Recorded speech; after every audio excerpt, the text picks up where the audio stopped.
Evangelio de San Mateo, capítulo 11, del 2 al 11.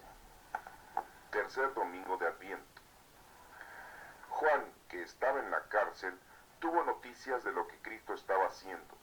Entonces envió a algunos de sus seguidores a que le preguntaran si él era de veras el que había de venir o si debían esperar a otro. Jesús les contestó: vayan y díganle a Juan lo que están viendo y oyendo.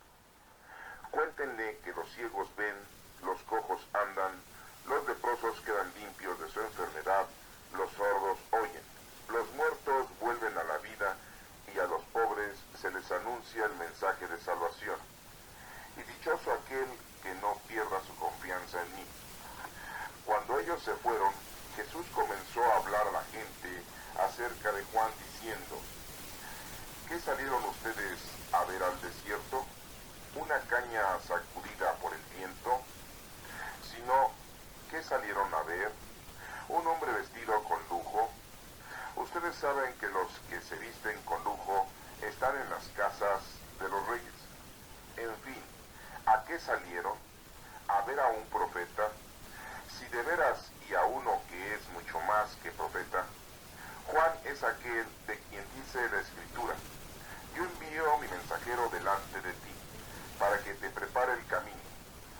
Les aseguro que entre todos los hombres ninguno ha sido más grande que Juan el Bautista, y sin embargo el más pequeño en el reino de Dios es más grande que él. Palabra del Señor. Gloria y a ti, Señor Jesús. En este Evangelio de Mateo estamos viendo la continuidad del Evangelio de hace 8 días, del segundo domingo de Adviento. Estamos hablando de Juan el Bautista. Estamos hablando de Juan, siendo que es el último santo que tenemos, más bien es el último profeta y el primer santo. La Iglesia Católica nos está explicando que aquí da un inicio principal en el nuevo Evangelio, la nueva era, la nueva alianza con el ser humano, con el hombre. Vayamos pues y podamos entender lo que Mateo nos explica acerca de este hombre, Juan el Bautista, que sabemos que era primo de Jesucristo, 6 meses más de edad que nuestro Señor Jesucristo. 30 años con 6 meses, si pudiéramos aproximar la edad, y 30 años tenía nuestro Señor Jesucristo cuando empieza su vida pública, o sea, cuando empieza a predicar la doctrina. La doctrina que el Señor, nuestro Maestro, ha predicado es principalmente para que aprendamos qué es lo que tenemos que hacer nosotros en este mundo, que es conocer, amar y servir a Dios. Jesucristo se tardó 3 años para poder comprender nosotros qué es lo que tenemos que hacer. Da inicio toda esta doctrina con la llegada, con el inicio de Juan el Bautista, el último profeta, primer santo, como ya lo hemos explicado en la lectura anterior de hace 8 días del segundo domingo de Adviento. Pasemos a la lectura y entendamos lo que dice cada versículo. Versículo número 2. Juan, que estaba en la cárcel, tuvo noticias de lo que Cristo estaba haciendo. Entonces envió a algunos de sus seguidores. Nos damos cuenta aquí que Juan Bautista había sido aprendido, había sido arrestado. ¿Por qué razón?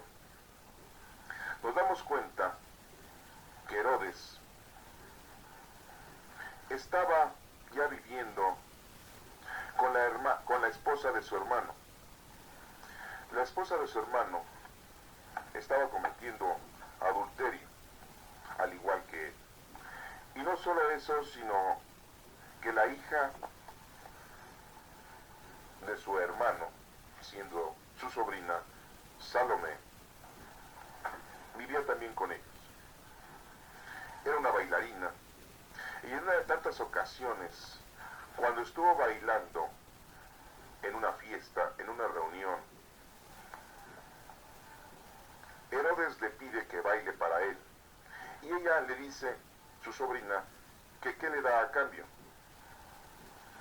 Ella le dice que le dé algo a cambio y le bailará. Herodes le dice, lo que tú quieras pedirme, eso te lo daré. Y lo hizo en público, esa promesa. Salomé, al darse cuenta de tan agrado que tenía Herodes, su tío político, y teniendo esa aseveración en contra del profeta de Juan el Bautista, y que no le caía muy bien todo lo que predicaba Juan, ya que Juan profetizaba desgracias a esa familia, porque la mujer que ahora tenía Herodes era la esposa de su hermano, y si mientras su hermano no se muriera, él no podía tomar a esa mujer para él.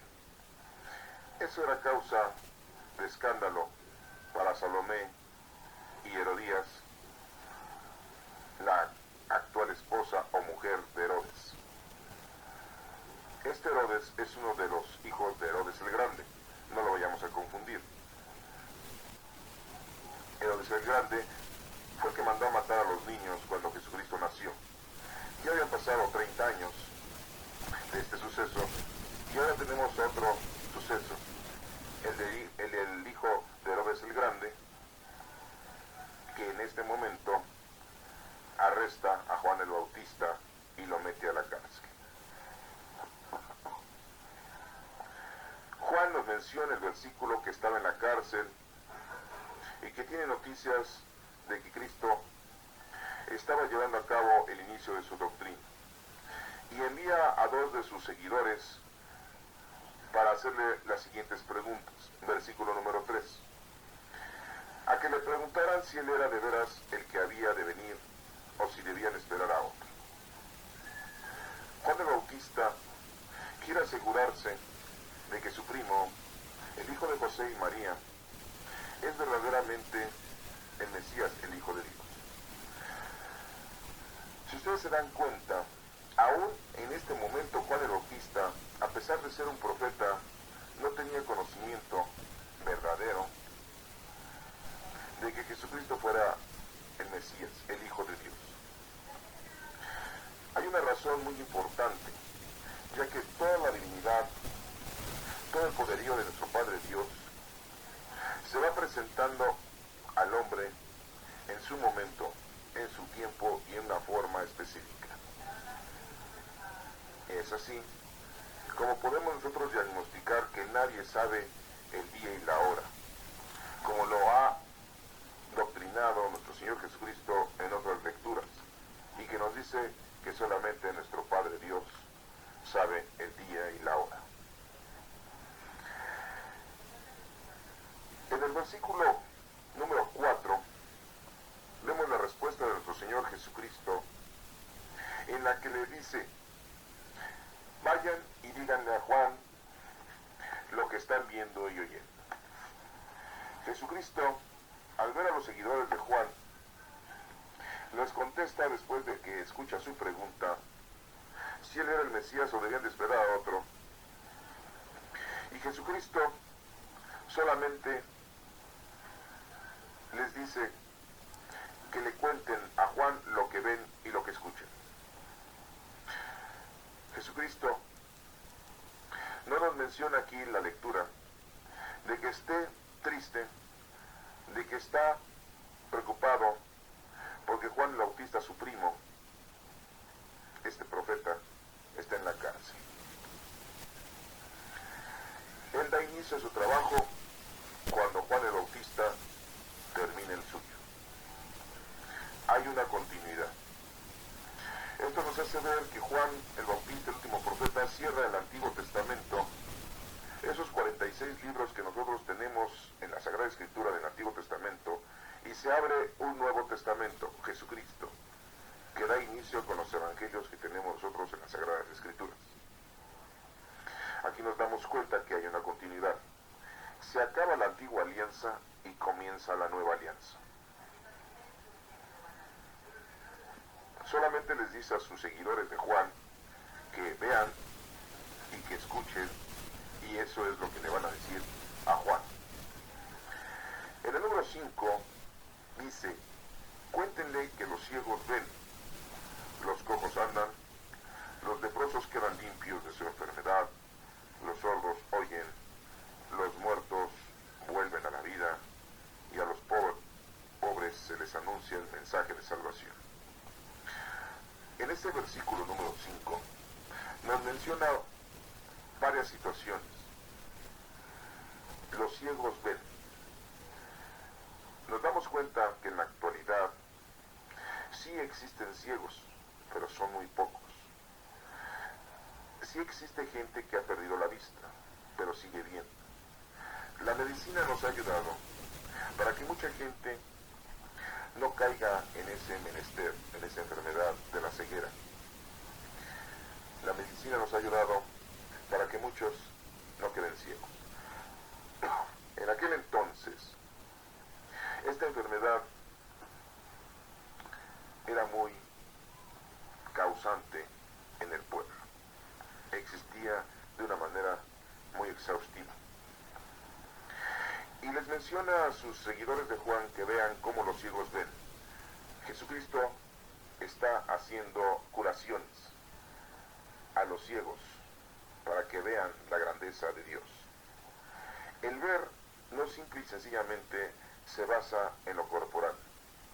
Aquellas personas que están sin conocimiento de Dios, en la ignorancia, y al momento de tener la palabra de Dios, el conocimiento de Dios, abren sus ojos a la luz y empiezan a ver la verdad. Muchos de nosotros estábamos ciegos y ahora vemos. No es que estuviéramos ciegos físicamente, sino que estábamos ciegos porque éramos ignorantes, no conocíamos la palabra de Dios, y ahora la podemos leer, la podemos estudiar, la podemos escudriñar y conocemos la verdad. Y sabemos verdaderamente qué es lo que quiere Dios de nosotros. Entonces, éramos ciegos y ahora vemos.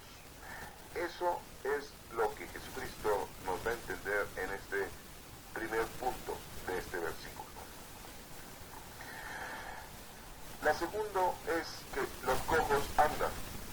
Las personas que tenían esa enfermedad de parálisis, esa enfermedad en la que no podían caminar y tenían que usar muletas por alguna enfermedad física que tenían, y que vemos que era otra de las enfermedades que se presentaban con mucha existencia en el pueblo judío en ese tiempo, en la época de nuestro Señor Jesucristo,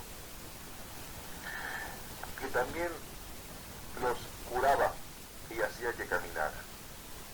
Pero la verdadera referencia y la verdadera significado que tenemos con respecto a aquel que está cojo y camina, es aquel que cuando conoce a Dios, empieza a caminar sobre el camino de la salvación, empieza a andar en el camino de lo que Dios nos ha mandado, y empieza a pisar paso a paso, y lleva esta palabra a los demás, lleva esta palabra en su mente, en su corazón, en sus obras, y empieza a caminar haciendo el bien hacia los demás. Entonces, cuando no hacía obras de caridad, cuando no hacía obras de caridad espirituales ni materiales, cuando no caminaba en las cosas del Señor y solamente vivía en las cosas mundanas, era una persona coja. Y en el momento en que cambia su vida y conoce, ama y sirve a Dios, está caminando con el Señor, por lo tanto deja de ser cojo y empieza a caminar. Ese es el significado que tenemos de esta enfermedad espiritual en la que se está mencionando en este punto. En el número 3, ahí mismo en el versículo número 5, el punto número 3 dice: los leprosos quedan limpios de su enfermedad. Era otra enfermedad que se presentaba muy comúnmente en ese lugar. La lepra es una infección en la piel por la que se presenta porque no hay limpieza exhaustiva en el cuerpo humano, y porque se presenta un tipo de hongo por alguna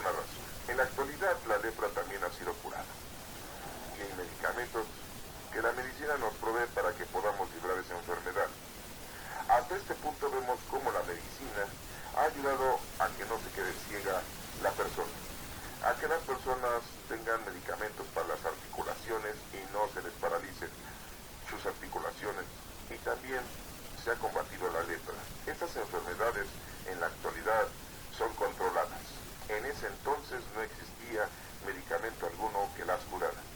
Pero estamos viendo el significado profundo de cada una de estas enfermedades. Y ese es el significado que deben de llevar los seguidores de Juan el Bautista para que le comuniquen a Juan lo que está ocurriendo y pasando.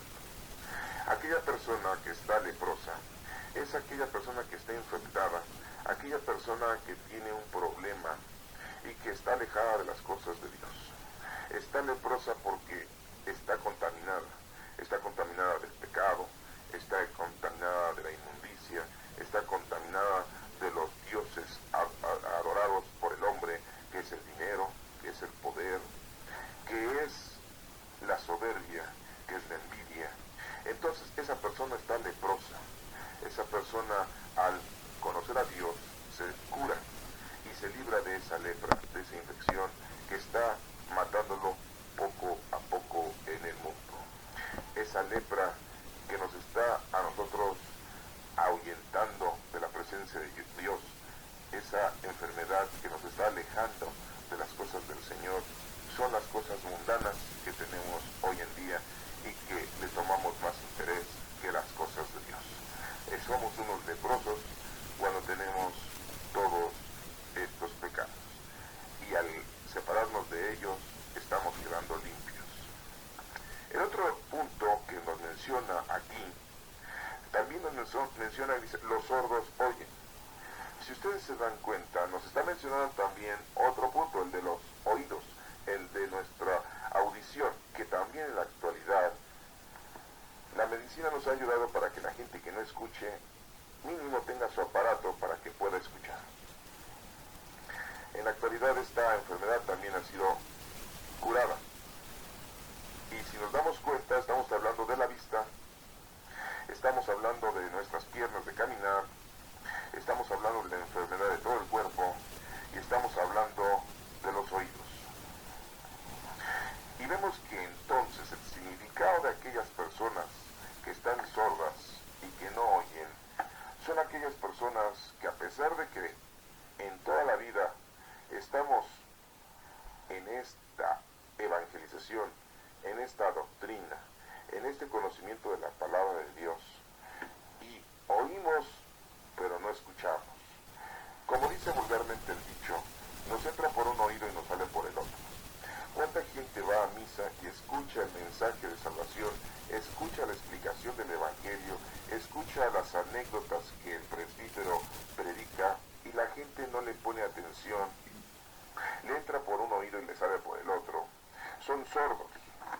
O solamente hacen lo que les conviene, lo que les cae mejor para su bien vivir, mundanamente, humanamente o materialmente hablando.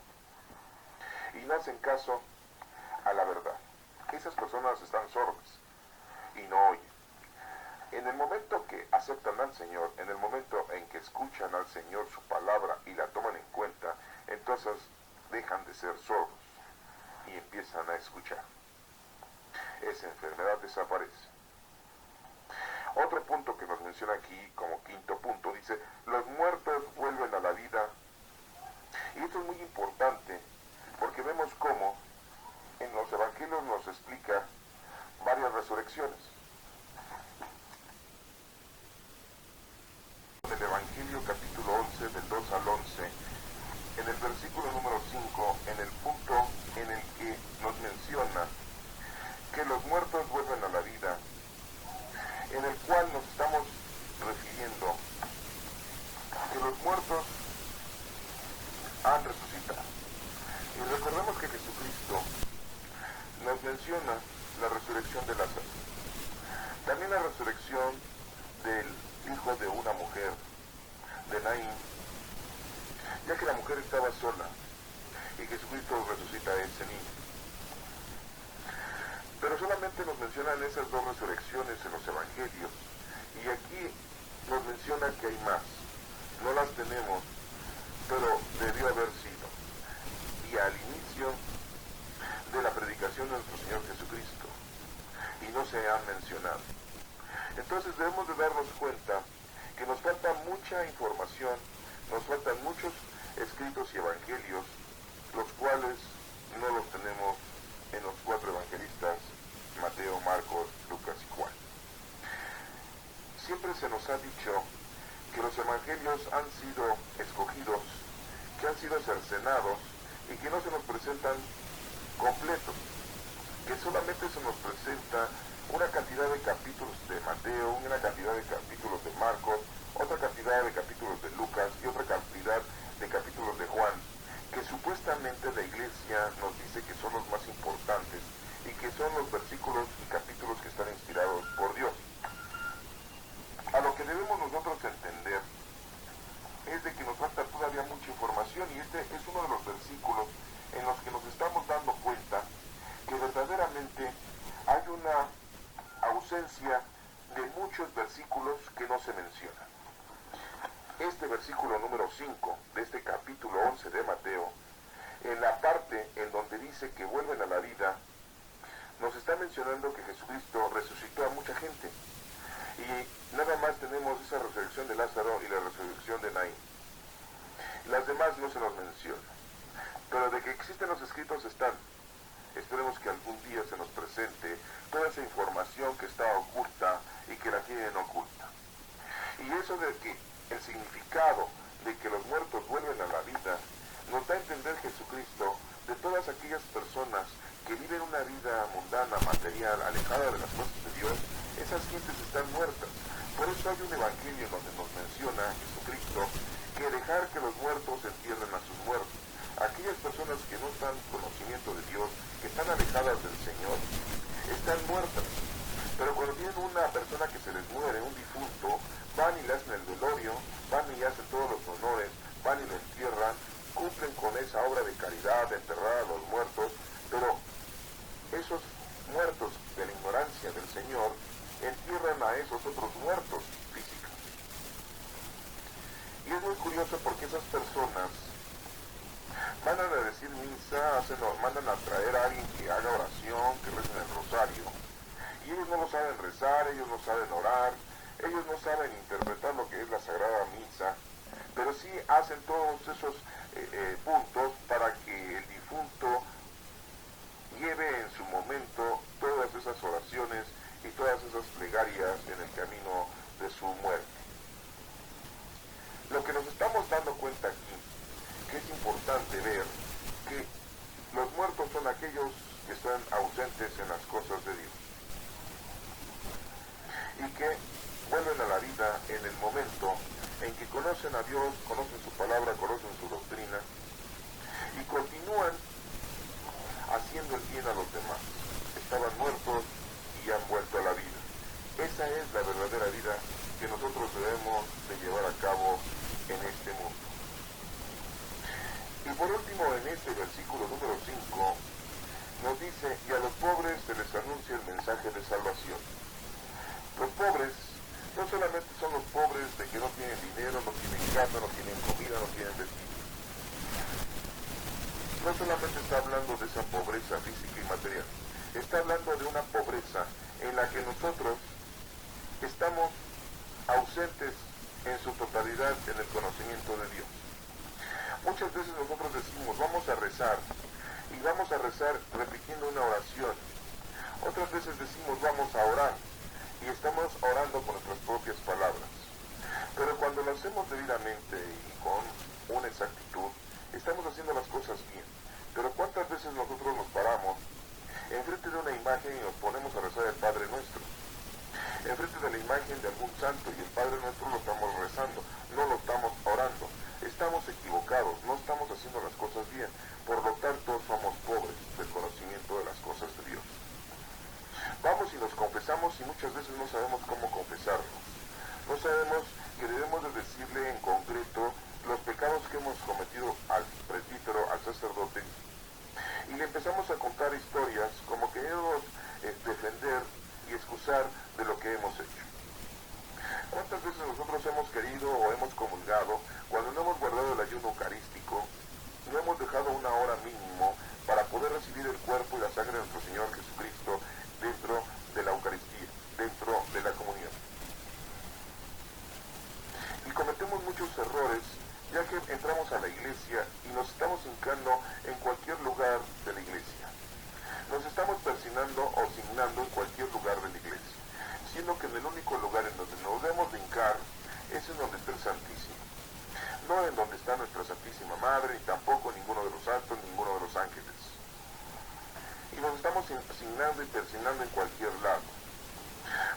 veces nosotros hemos tenido la capacidad de poder escuchar la palabra de Dios y no la entendemos?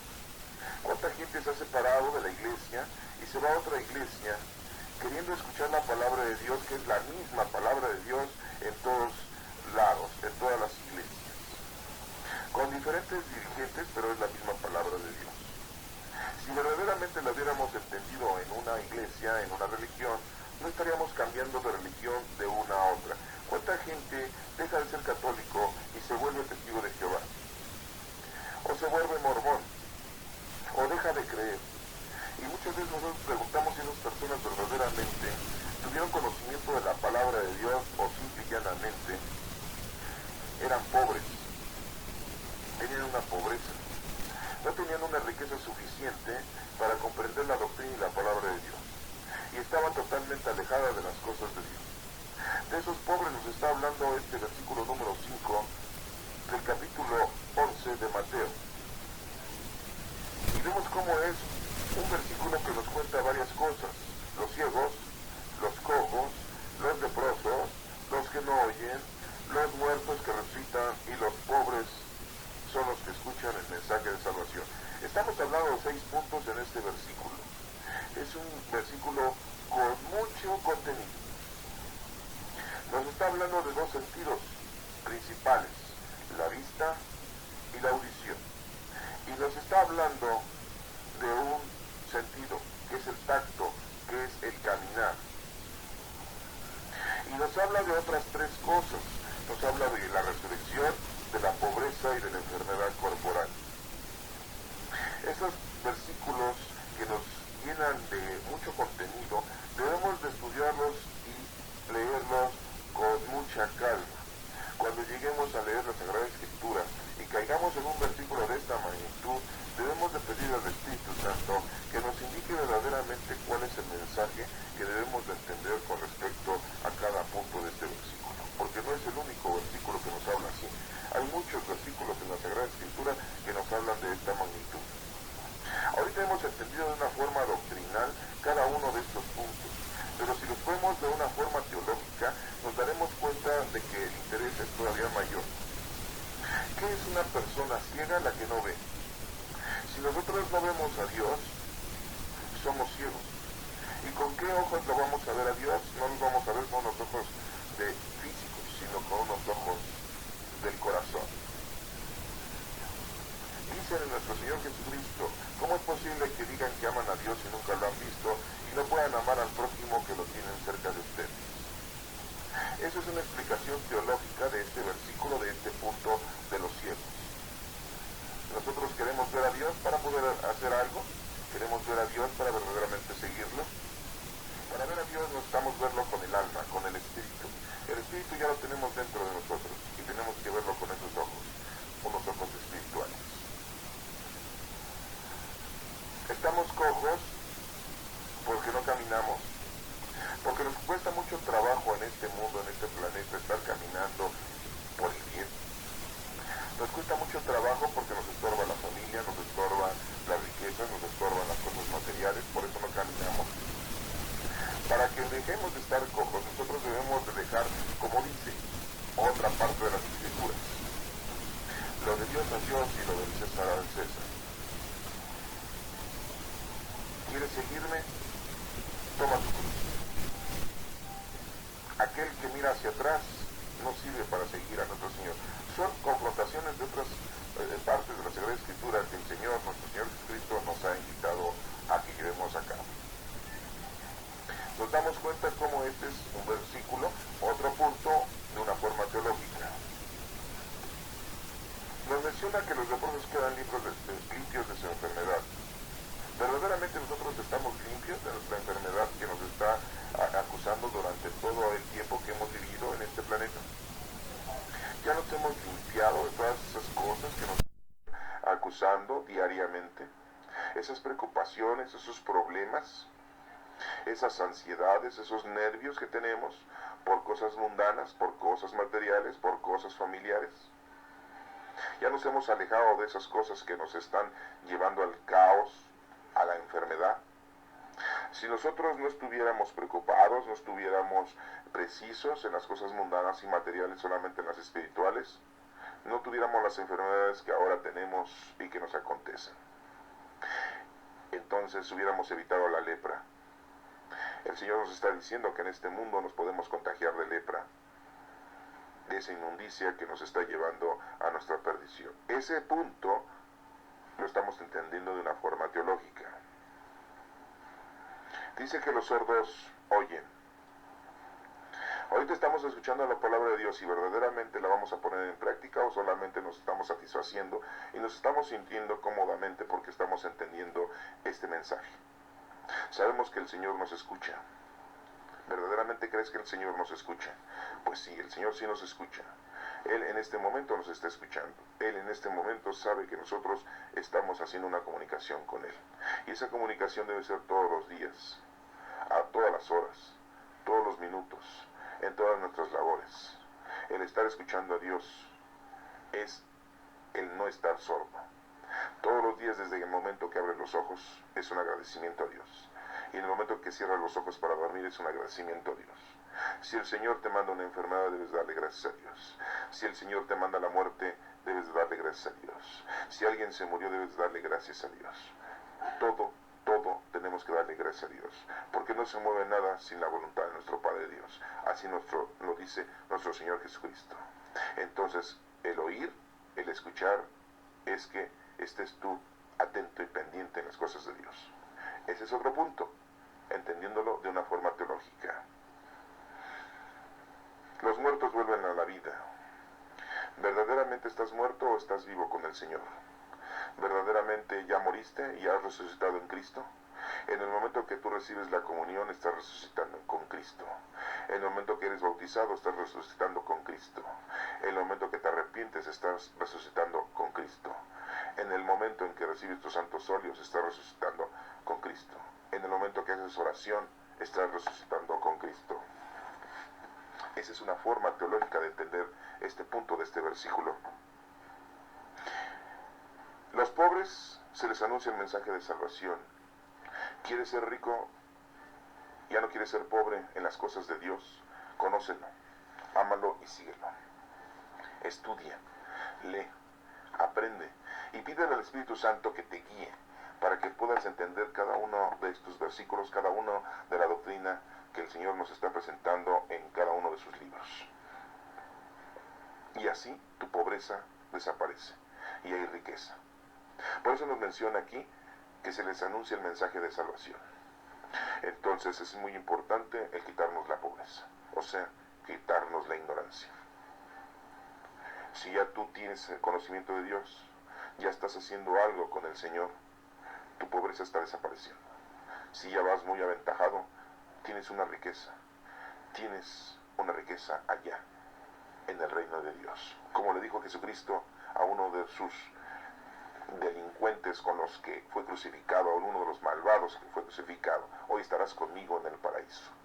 Ese ladrón, ese malvado, se estaba ganando el cielo, se estaba ganando esa riqueza, estaba dejando esa pobreza en este mundo. Si ustedes se dan cuenta, este versículo número 5, ahorita rapidísimamente nos estamos dando cuenta de una forma teológica en la que se puede explicar. Ya lo vimos de una forma doctrinal, ya lo vimos de una forma teológica, y todavía falta verlo de una forma moral. Este versículo, su contenido es valioso, y así hay muchos versículos en la Sagrada Escritura. Pero vamos a terminar esta lectura y vamos a perseguir. En el número 6 dice: y dichoso aquel que no pierda su confianza en mí. Jesucristo claramente les menciona: dichoso aquel que no pierde la confianza en Cristo. Porque en Cristo nosotros morimos, y con Cristo vivimos, y con Cristo resucitamos. Con Cristo decimos: con Él y en Él. A ti, Dios Padre Todopoderoso. Decimos eso y lo hemos repetido: con Él y en Él. Con Cristo, su cuerpo, su sangre, su alma y su divinidad. Cristo es el camino, la verdad y la vida. Jesucristo es la salvación. No hay otro, Él es el único. No hay otra puerta. No existe una puerta más que la de Cristo. Caeríamos en un error al decir, yo sigo a Jesucristo, pero primero invoco a nuestra Santísima Madre. Yo sigo a Jesucristo, pero llego a Cristo por medio de un santo, de un ángel. La puerta es Cristo, el camino, la verdad y la vida es Él. Tú podrás hacer oración, tú podrás encomendarte a cualquier santo, a cualquier ángel, te podrás encomendar a nuestra Santísima Madre o no, pero aquí el camino, la verdad y la vida es Jesucristo. En el número 7 dice, cuando ellos se fueron, Jesús comenzó a hablar a la gente acerca de Juan, diciendo, ¿qué salieron ustedes a ver al desierto? ¿Una caña sacudida por el viento? Jesús empieza a decirle a la gente acerca de Juan y les empieza a hacer razonar. ¿A qué salieron al desierto? ¿A qué? ¿A qué venían con Juan el Bautista? A ver cómo una caña sacudida por el viento. Eso es lo que venían a ver. Les entró por una oreja y les salió por la otra. Verdaderamente sabían exactamente qué es a lo que venían. Y esta es una pregunta que se nos hace a nosotros. ¿Verdaderamente sabemos lo que estamos haciendo al conocer a Dios? Amarlo y servirlo. ¿Verdaderamente lo quieres conocer? ¿O nada más por encimita? ¿O nada más porque te gustan las tradiciones y las costumbres de la Iglesia Católica? Nada más por eso. Porque es muy bonita la Navidad, porque es muy bonito el nacimiento, porque es muy bonito el 24, la cena, los regalos, el intercambio, porque es muy bonito eso. Por eso sigues a la palabra de Dios, o verdaderamente sigues a Cristo por lo que es la salvación. Y este tercer domingo de Adviento, eso es lo que estamos celebrando. Que estemos nosotros listos y preparados, ¿sí?, para enseñar, para entender. En el número 7 dice que Jesús le pregunta a la gente, ¿qué pasó con ustedes? ¿A qué salieron al desierto? ¿A qué salieron a ver a Juan el Bautista? A ver qué bonito habla, qué bonito explica, a ver si decía algo nuevo, a ver si hacía un milagro. ¿A eso salieron? Y eso es lo que ustedes por eso siguen a Dios, porque les ha hecho un milagro, o porque verdaderamente quieren encontrar la salvación. En el número 8 dice, y si no, ¿qué salieron a ver? ¿Un hombre vestido con lujo? Ustedes saben que los que visten con lujo están en las casas de los reyes. Juan el Bautista no estaba vestido de lujo. Juan el Bautista, como lo hemos visto en la lectura anterior, estaba vestido muy humildemente. El vivir con Cristo, el ser soldado de Cristo, es ser físicamente, mundanamente, materialmente, humilde, sencillo. Y hacer la caridad. Es muy difícil seguir a Cristo, es muy difícil seguir a Dios. ¿Quieres seguirlo? Comprende todo lo que estás escuchando. ¿Verdaderamente lo quieres seguir? Sé humilde. No te llenes de cosas vanas ni de cosas mundanas, porque eso te entorpece y eso te obstruye el camino hacia Dios. La sencillez, la humildad, el recato, la oración, la caridad, la paciencia, todas esas cosas deben de brillar en ti, en tu vida. En el número 9 dice, en fin, ¿a qué salieron? ¿A ver un profeta? Si de veras, y a uno que es mucho más que profeta. Bien claro nos menciona, ¿a qué salieron? ¿A ver un profeta? Sí. ¿De veras? ¿Y a uno que es mucho más que profeta? Esto nos hace ver que debemos de comprender perfectamente qué es lo que queremos de Dios. Nada más pedimos, estamos con Dios para que nos haga el milagro, para que nos haga el milagrito, para sentirnos bien, para que nos vaya bien, para que podamos tener una buena casa, un buen coche, unos buenos paseos, que tengamos salud, que tengamos dinero, que tengamos puras satisfacciones, puras alegrías, unas buenas borracheras. Para eso queremos a Dios. O queremos a Dios para que nos dé la sencillez, la humildad. Queremos a Dios también cuando estamos enfermos, cuando tenemos problemas, cuando no encontramos lo que queremos, también lo queremos a Dios. El tener a Dios es verlo desde un punto de humildad.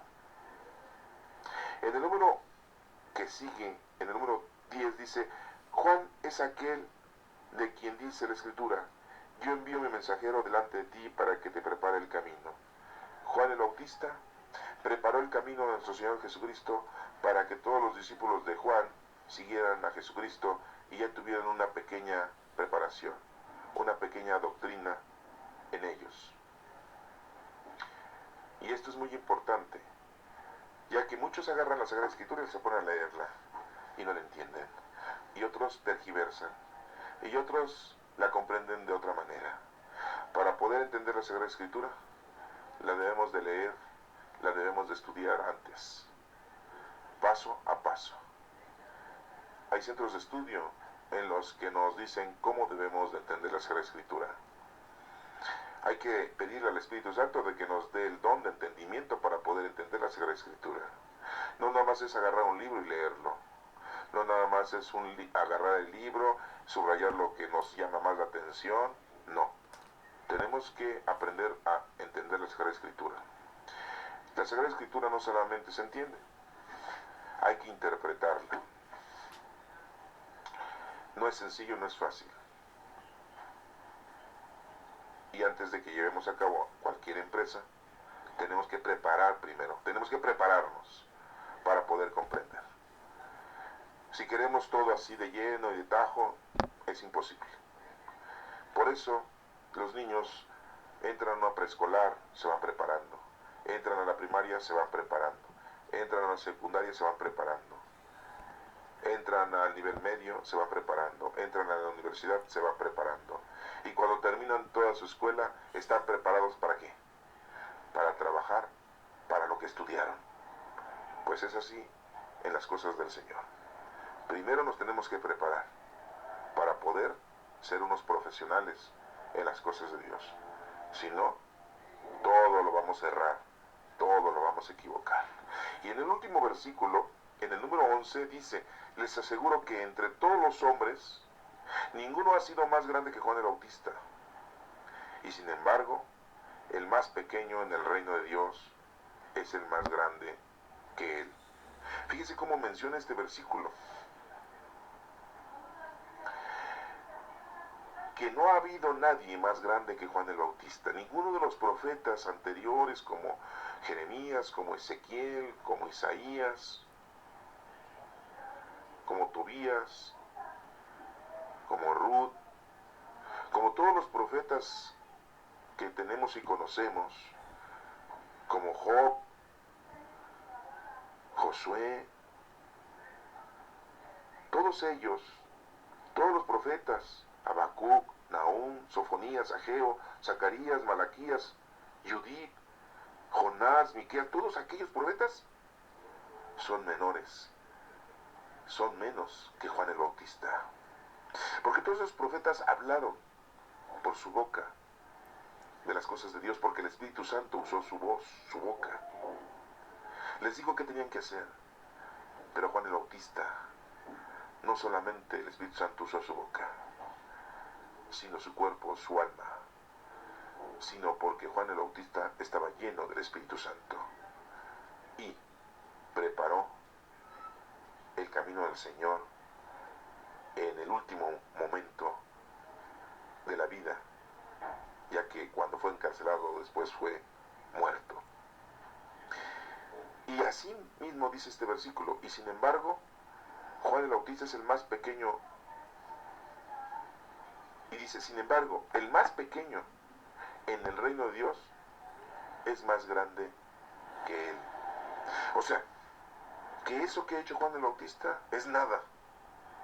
Porque allá en el cielo, el más pequeño, el más insignificante en el reino de Dios, es mucho más que Juan el Bautista.